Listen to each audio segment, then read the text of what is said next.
The world around us is hostile to the Word of God and to biblical values, but we are called to be salt and light, to stand for truth in a decaying culture.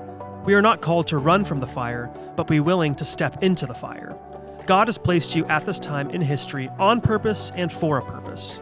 Join us as we get better equipped to address civics and culture from a biblical worldview. Welcome to Into the Fire, powered by Dream City Church. Let's welcome our hosts, Debi and Sam. Today's topic is redefining motherhood, and we're joined today by our special guest, Aubrey Matthesius, who is a co-campus pastor of the Phoenix campus of Dream City Church. Thanks for being here today. Thanks for having me. I've watched your show, love it, and I'm excited to be here. Well, that's great. Yay. So we just want you to introduce yourself, anybody who doesn't know you, just who you are and a little bit about who you are. Yeah, so my husband and I, Ash, we lead the Phoenix campus. I was a women's pastor for a while, but we've just kind of stepped in to focus on the campus. However, women are still a big part of my ministry and who I really love to reach out to and impact, especially young women. I'm really passionate about Gen Z women, but that's pretty much it. Yeah. And you've been married for how long? Oh, 7 years. 7 years, Yeah. And you have one child. One child that came this year. His name is Joel. So, And he's year almost and a half. a year old. Yeah. Okay. So it's been a journey, and it's funny because nobody ever thought I would be a mom. Well, and you're a pastor's kid. Yes, right? I am a pastor's kid. So I thought I'd be like this corporate girl. I really did. I did Chinese for 6 or 7 years. I wanted to go translate Chinese for corporate America. I never thought of myself as being a mom. So the fact that I'm even here talking about that today is like, whoa. Yeah. What is going on? You're like, the Lord is so funny sometimes. Yes, yeah, he's crazy. But with that, so it's like you never thought you would be a mom. So were you ever like around kids growing up or anything? Yep. No. I have not held a baby, changed a diaper, done anything until I had a baby. Okay. And it's funny how much that seems to be. So Sam and I were talking about that, but it seems to be like, so, I grew up in the 70s and 80s, and I was babysitting at like 11, 12 years old, right? Neighborhood kids, two kids under 2, when I'm 12. Yeah. And I feel like that's more of that to my age. Yep. People. The same, my mom said the same thing when I told her kids. that most girls nowadays aren't around young children. That's just so interesting to me. But I think a part of that, sorry about that. No, I think a part of that also is moms don't trust young people to watch their kids anymore. Yeah. Like the fact that I have a 12-year-old babysitter that comes to my house, people flip. It's true. Why? Because most kids are not mature enough. True, but we used to do it. We did. It's true. Yeah. And I was also going to say that I'm pretty sure all the research I've done, I didn't see one that said any inclined, but the birth rate has steadily decreased the last 10 years, especially in the U.S. And so that's like another thing. So I'm like, oh, well, there's even less babies around for people to be around. So does that kind of lean into it a little bit? But it seems like the trend is kind of, I know a lot of younger women who are having babies now, but for a long time it was more, people were waiting until they were older to have a baby, where then they're paying a nanny or they're, paying somebody, or they're in a place where they can financially be able to do that. Those neighborhood babysitters, right? And I remember being in the school system and literally like the career fair days, I never saw a stay-at-home mom booth. Ever. Yeah. That wasn't even an option. In fact, I remember being in school and being like, man, my mom's a stay-at-home mom. She's wasting so much potential. I'm not going to be like her. I'm going to go out and do something and be a corporate girl. Yeah. And if you rose your hand in school and said, I want to be a mom, it was like, think bigger, sweetheart. And that was kind of the millennial generation. Right. And like you said, Gen Z is kind of making a shift back to traditionalism. I'm seeing it all over social media. Yeah, well, I think that's true. And that kind of reminds me of the phrase that Turning Point coined, be a rebel, get married, have kids, go to church, all those things. And it's funny that is being a rebel nowadays is going against the system. That's countercultural. Countercultural to get married, have kids. Those traditional values have become, countercultural, which is true. Which is crazy. Yes. Right. But I do know a lot of Gen Z seem to be getting married young. You see that a lot more than, for a long time you didn't see that. And now you have a lot of people who are getting married at 20, 21, 22. They're getting married young. Not everybody, but I feel like I'm seeing it more than I used to.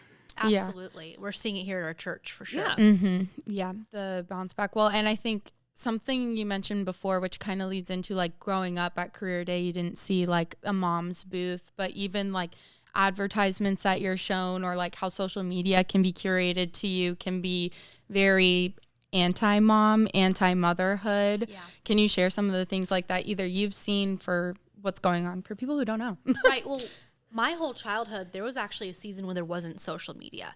So people didn't have a place to air their complaints, if you think about it. So as soon as Instagram came in, it all of a sudden gave a platform for people to start sharing, and Twitter, all these thoughts that they're having throughout the days.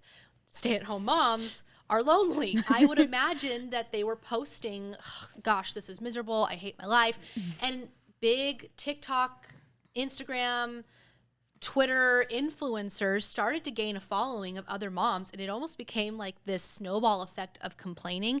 And certain moms got really famous, and a lot of them made their platforms based on how difficult motherhood was.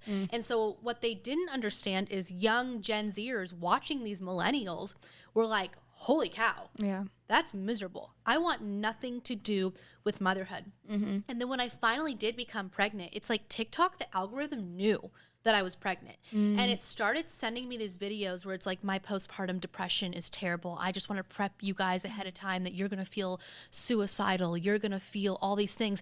And I remember being like, this is so counterproductive for the season I'm in. And I had to intentionally like dislike, don't show me content like this again, until I started getting some positive stuff. But that's what these girls are up against, and who's telling them you shouldn't be a mother, it's miserable, don't do it. Right. And they're projecting all these things, and you're like, stop telling me how I should be feeling, because I don't know. Yeah. And I guess it would incite fear too, especially for somebody, it's either their first time, they've never been around somebody else who's gone through pregnancy. I could definitely see how fear would set in that sense too. To be even honest with you, like, and this is not to be rude, but women in the church came up to me all the time. Are you prepared to never have a date night again? Are you prepared to be so exhausted? And it's like, it's well-intentioned people, but they don't know how to control what stories they are and aren't sharing with the next generation. It was like, shut up.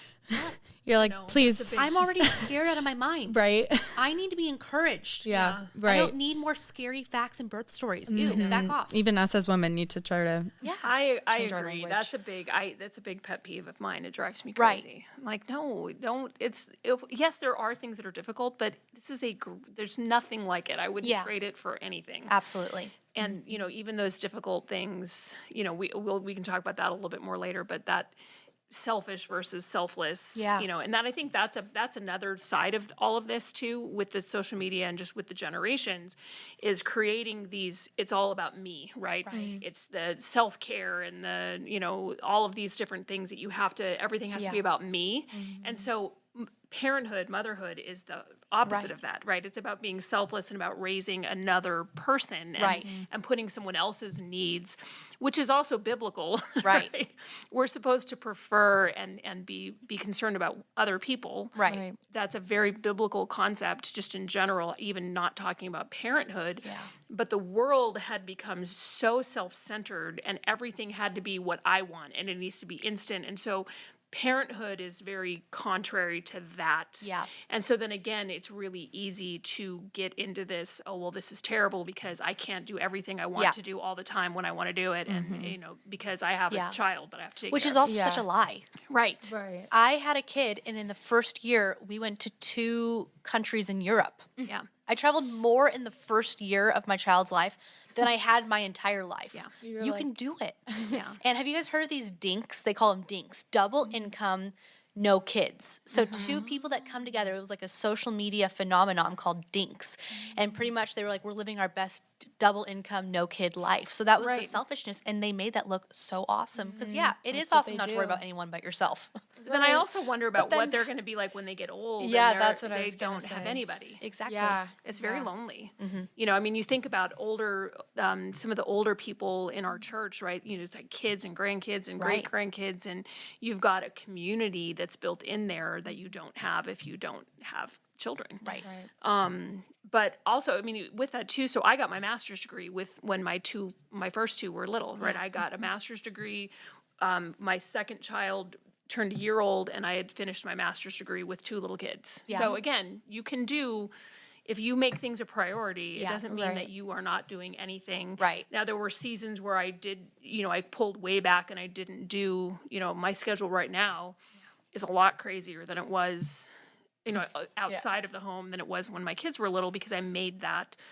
I wanted to be home with them. Yeah, I wanted to be there and spend the time. I didn't want to sacrifice that time because I knew it was fleeting. So it's like I didn't want to miss those moments.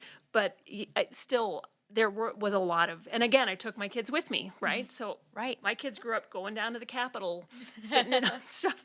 They have lots of memories of going to pro-life events and sitting in, things, and And say what you want about the Kardashians, but they were one of the forerunners in culture for taking your kids with you to the marketplace, to the workplace. I mean, if you watch their show, which I'm not saying I do, but if you watch their show, they have moments where they're taking their kids with them to work. They're at the photo shoots. And that was one thing that, honestly, as a young girl, it was like all these women on social media looked like they hated motherhood. And then it was slightly refreshing. They're bringing it with them. They're still pursuing their dreams and bringing their kids. Now, are their dreams good dreams? I don't know. I am not one to say. All of our but they brought their align. kids with them. Right.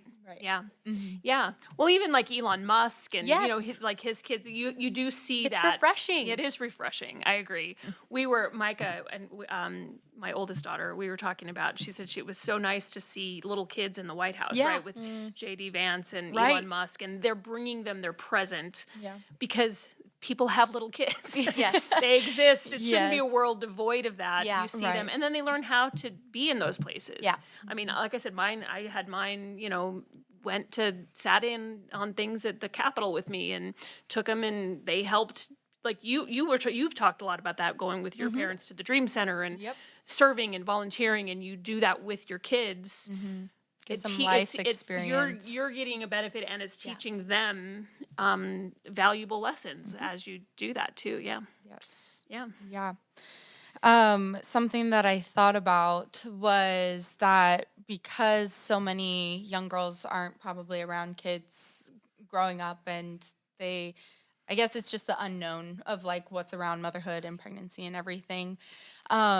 Do you think that this could be used by the enemy to keep young Christian girls kind of quiet about the voice or about the life issue? Excuse me. Absolutely. I mean, because I always was a pro-lifer. Yeah, I'm pro-life. Yeah, we love babies. Never held one, but they're important. When you feel that baby kick in your belly for the first time, it's like, whoa, that is real. That is so real. When that baby is born and you hear that little cry, nothing in the world can stop that baby from crying other than its mother. And that touched me. And so during the 2020, was it 24 elections, when I heard that story about how the baby was ripped out from its mother and put on a table, and they sat and they decided, do we save it? Do we let it die? And I put myself in the shoes of the mother in that bed, hearing that baby crying on a table. And it brought me back to the flashback of when my baby was born, and I heard the baby crying over there. And I'm like, just give me my baby. Let me solve his pain. Let me coddle him. Yeah. It all became real. Like you put yourself in the shoes of that moment again, and you feel it. Even with biblical stories, like on Christmas, my baby was born near Christmas. I put myself in Mary's shoes and having that baby and carrying it and just wanting to make it safe. Like it all just becomes real. Yeah. And there's no way to describe it to someone who hasn't had a baby yet. It's hard to describe it. Yeah. Well, I think it makes you more compassionate, too, for other mothers in need, right? And single moms and women who are in situations that are difficult, because you do know how much it takes, how much is involved in having a baby and raising a baby with help and support and in a marriage, right? And to see the needs of other people, it makes you more compassionate too of the needs of other women and trying to help, support pregnancy centers or groups that will help women. Yeah. Right. There's that aspect of it too that is a little bit different after you've had a baby, because you know how much work it is. So yeah, Sam, I think you're right that if the devil can get us to not have babies, we'll never actually experience some of the truth behind it firsthand. Yeah. And so it's desensitization by distance. Yeah. 100%. Yeah. desensitization is a big thing. I feel like for Gen Z, I'm like, guys, no, please feel something. Yeah, feel something. Seriously. Yeah, for real. Yeah. Well, and I do think there's a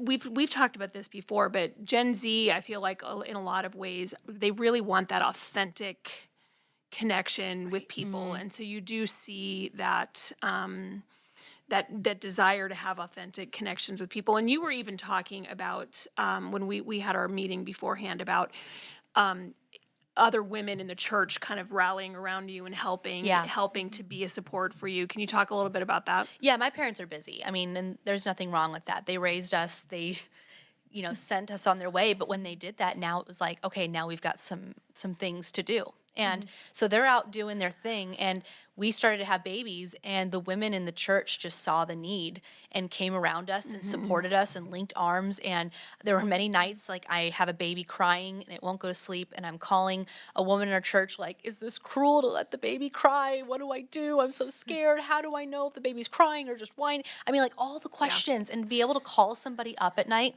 and help. And like, once again, we did motherhood in villages back then. We did it with people, and it's become so lonely, and it's become such a distanced experience, so that we're not surrounding ourselves with women who've been through it, who've had positive experiences. Instead, we're going on to Dr. Google, who's like the most negative doctor on the planet, and we're not getting real solutions. We're just feeding our anxiety. So I needed those women to call at night and surround and help me and just come bring me a meal and tell me it's going to be okay. This is just a season. Yeah. And so with that, because I didn't ask you this, and so I'm just asking you this off the cuff, but what was something new you learned about yourself through this experience? I'm stronger than my hormones. I'm stronger than my emotions. Like, everybody told me to get ready for the depression.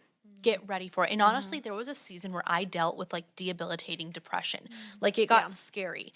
And so I naturally was freaking out for what postpartum was going to look like for me. I was like, this isn't going to be good. And when I found that somebody else was depending on me like never before, I was able to kick my butt into high gear and be like, you're stronger than this. You can't do this anymore. Someone is needing you.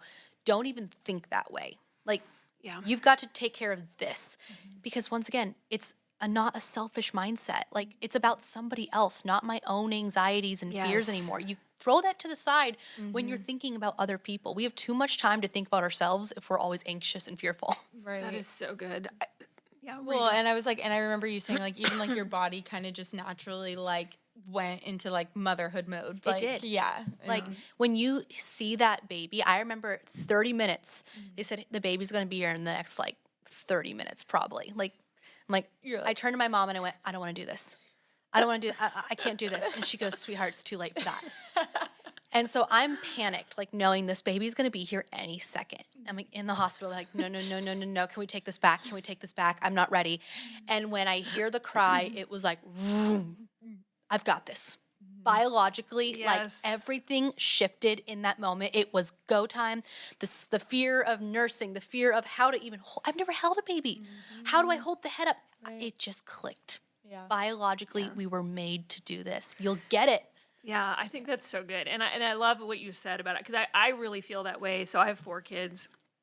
I had my first pregnancy that I lost, and then had 4 babies. And what you said about you're stronger than you think you are. I mean, there is nothing. Motherhood develops a strength that you just don't even realize you have within you. And I've seen it not only just in myself, but also in the work that I've done in the pro-life arena, that you have young women who it often will make them start doing things that they should have been doing all along to make their life better, right? Yeah. Where they start taking better care of themselves, finishing their education, getting a job, getting out of a dangerous relationship, of someone that's abusing them or whatever.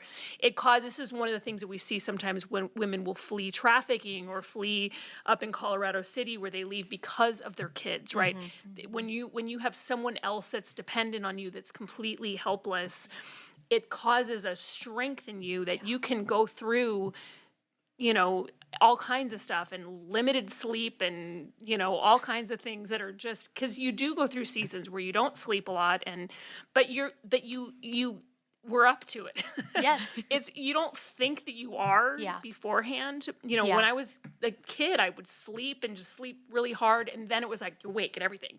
Yeah. It's like your body just rewires to where you wake up if something's wrong and you have this sense of something's not right, you know. And it's so funny because your capacity grows. It does. In so many ways. Like I remember when we first had that baby and we got to the hospital and we're like, okay, so we have to, every time we leave, put it in a car seat and hook it up and pack a diaper bag and undo a like every time we used to just open a door and close it. This is so much more work. And it was so funny because 3 months later my husband turned to me in church and he says, isn't it crazy how we just are so used to it now? Like this is just our life. We don't notice. And it seems like such a hassle, but then you just adjust and your capacity grows. Your capacity definitely grows. Yeah. That's so good. And the other side of it too, I think, is that the other thing, because there's so many things when I'm talking about it gives you a different perspective on God, because it helps you to see how God sees us. Like so many of the scriptures of how God views us were so much more meaningful to me after having had a child, because you know that, okay, this is why he's so patient with us when we're, the rebellious Israelites wandering through the desert or whatever. It's like, okay, come on, you got to get back. That because it's that father's love that's unending, and that it gives you a different perspective on the view of the father toward us when you have a child. Yeah. Yeah. You recently went viral on TikTok for your How to Raise Low Maintenance Babies breakdown video, where you debunked some of the common things moms do nowadays that you did not do or currently don't do. Can you tell us what kind of led you to make that video and why it literally went viral? I keep thinking about why I made it. Like, honestly, it was one of those God things where it dropped in my mind. Low maintenance babies. And I was like, I'm going to make a video about low maintenance babies. Okay. And it's so funny because everything I put in that video is like the most basic, stupid stuff. Nothing is revolutionary. But you know who it's revolutionary to? Gen Z. Because they've watched such a rigid, anxious, tired way of mothering. And I surrounded myself with a bunch of grandmas who were like, oh, sweetheart, I had 7 babies and I'm doing great. Like, why are they okay? And the mom with 1 baby who doesn't have to work or do anything is struggling.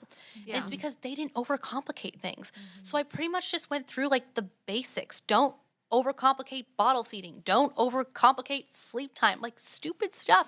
And it blew up. So the first video is like over 1 million views. I posted in one the next day, it's over 1 million views. The next morning I post one, it's over like 250,000 views, and it just keeps going. And I get an email in my inbox from Newsweek, can we post your video and do an article on low maintenance parenting? And I'm like, why? Right. But I guess it's just because it's revolutionary to this new generation. But I have so many grandmas commenting, thank goodness someone is bringing this back. Someone has common sense. And I'm having hundreds of pregnant girls in my inbox saying, I didn't know if I could do this. I was watching so many mom influencers and I was so anxious.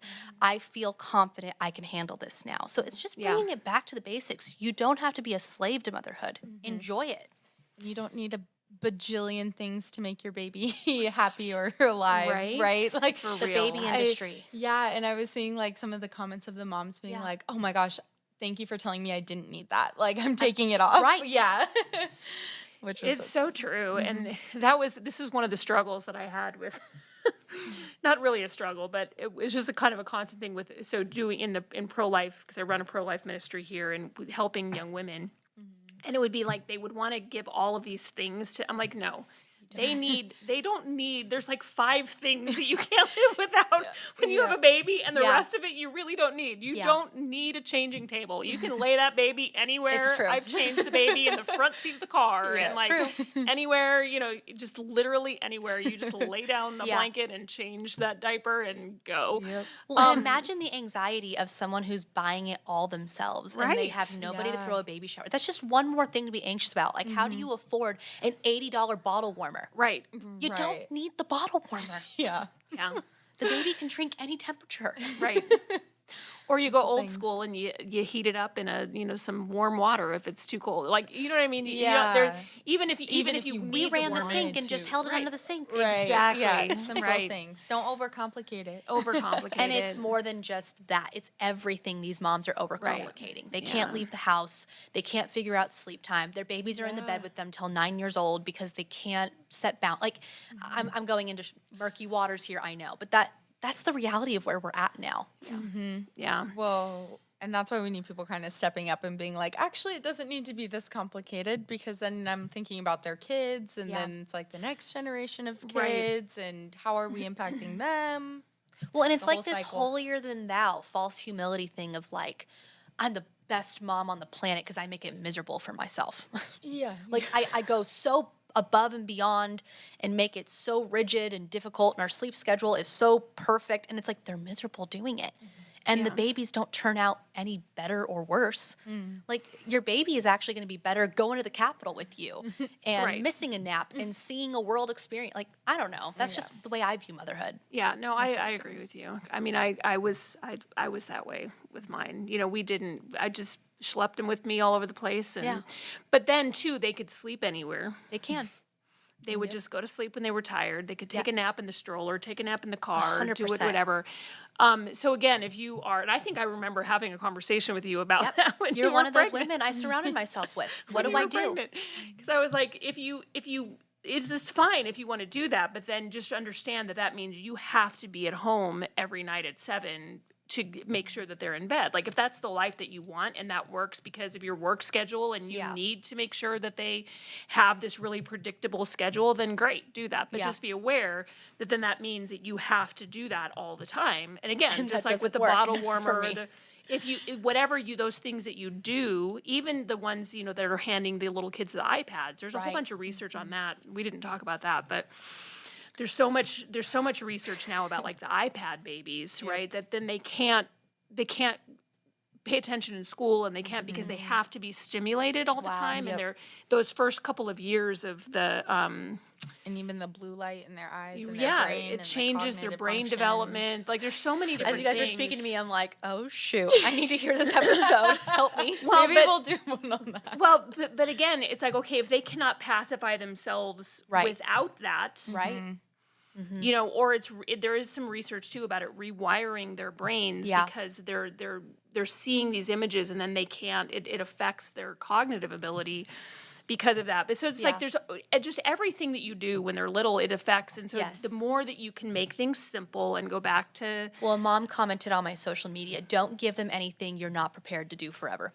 And I loved that. That was so like, true. Great wow. Advice. So I made a video today even saying, introduce multiple types of swaddles in those first days.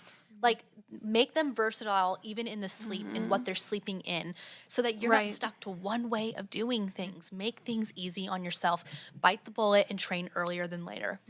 That's really good. And that goes with all of, even just like what I was saying about the iPad babies or whatever. It's like the multiple types of things. Not saying there's anything wrong with, occasionally having something, but if they cannot go to sleep without this, or they can't ride in a car without this, then you're limiting what you can do, and not teaching them to just explore the world and set loose and find rocks to play with, right? And the verbiage I continue to use on my TikToks is crutches. Don't create crutches. Yes. I am all for using things as tools. Yeah, I'm 100%. Not for creating crutches. Even me. I can become a crutch to my baby. If I'm excessively baby wearing that baby on me all day, I'm becoming a crutch.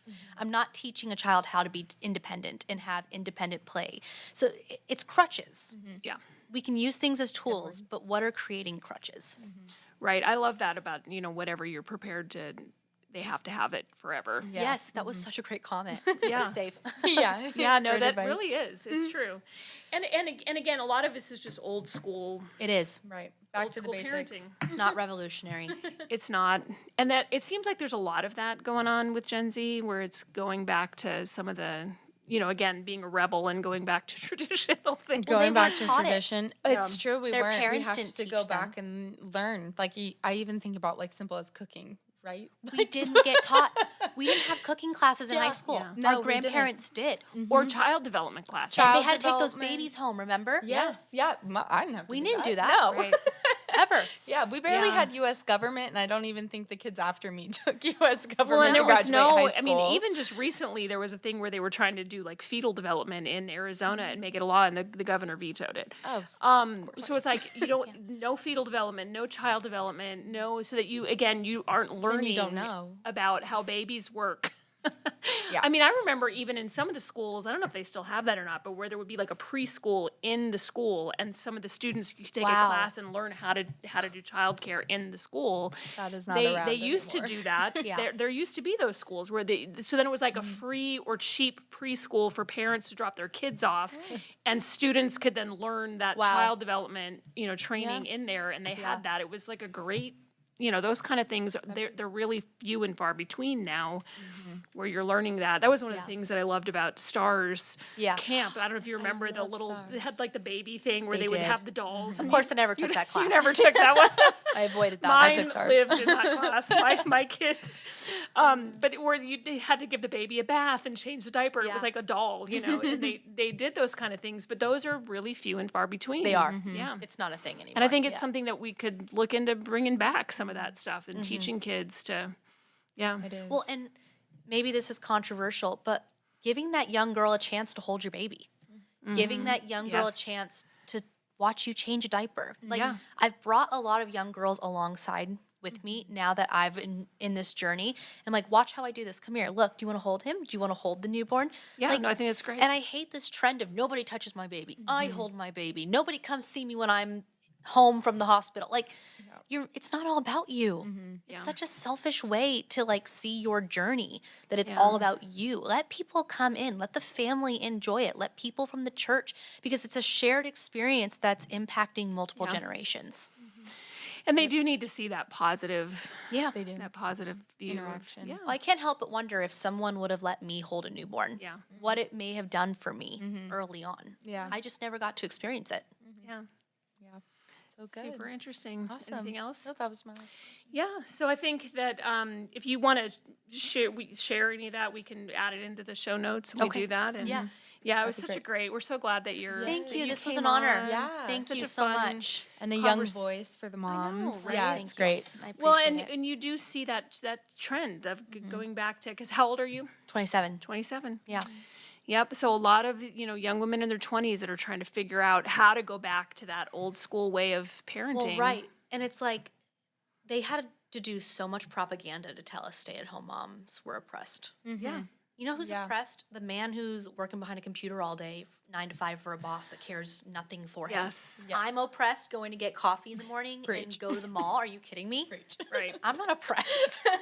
You're oppressed, I'm like, husband. actually, Well, can we stop? Yeah. with all the fighting? I know, yeah, and getting back to this too, like I mean, and we'll wrap it up. But when you're saying that too, so I had a master's degree, and all I wanted to stay home with those babies. Once I had them, I just wanted to be home, and it was like I was not oppressed. I did everything I could to chose try. it. I chose it. I wanted to be home, and so again, it's not. And it's not forever. No.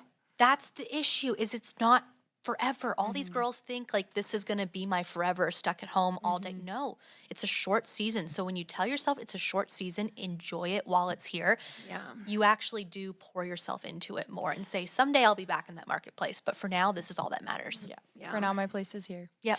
Yeah, and to tag on to what you were saying about the low maintenance and all of that, I heard Renee actually said something here recently about how we're raising our children, the one thing that we can't live without, to be able to live without us.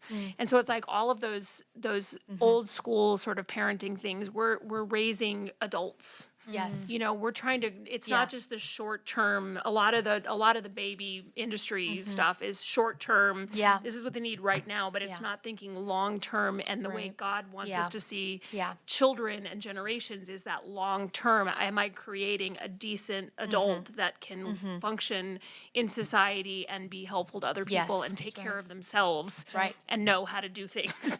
Right. Know, have, Or figure out how to do things. figure out how to do things And we've lost that aspect of it in Yes. favor of all the convenience things that are like short term. Yes. Which is stressful and overcomplicated. Well, yeah, like some of the negative comments I'm getting are like, well, you're the mother. Why wouldn't you want to make that baby as comfortable as possible? If the baby wants its mother at 6 a.m. and like, Baby doesn't know its own feelings. well, and also like, that's why we're creating coddled teenagers who are selfish. Like, we have to teach kids how to deny the flesh. And I know that seems like too young, too early, but it's principles, right? Like, not everything has to be answered. Like, not every cry I have to answer. Not every need has to be met. And that's this generation's way of parenting, of we have to meet every little need. And it's creating coddled kids. Right. Yep. Which creates adults that can't do anything. Correct. Right. Which makes safe spaces Which needed in explains colleges. a lot of the college which campuses. we could keep going. We just keep going. Just a whole train of things Listen, going. this Anyway. could go forever. We have Sam and I could keep going, but we won't. We'll stop there. And so, thank you so much. This was so great. We appreciate you being here and sharing your story with us, Thank and you. love watching. What motherhood has done to you. Like, it's been a good thing to see. I love it. You've seen the before and the after. I have And seen. it's drastic. It is, but in really good ways. Like, I feel like it's brought Warmth. a depth and a Yeah. strength and a warmth to you that Yeah. you didn't have as a teenager. And I think that that's such a great. It's just it's good. I love it. I love seeing it, thank and you. I'm And proud thanks of you. for being an example for us and Thank being you. here to help and teach us. Well, I love it. I love all of it. And we're I think excited it's when your great. time I comes, know. Sam. She's ready. She's held lots of babies. Yes, she's a pro. She's had lots of baby experience. She's just ready to jump in there. Good. And so anyway, yeah, well, thank you so much. And thank you for joining us on Into the Fire, powered by Dream City Church.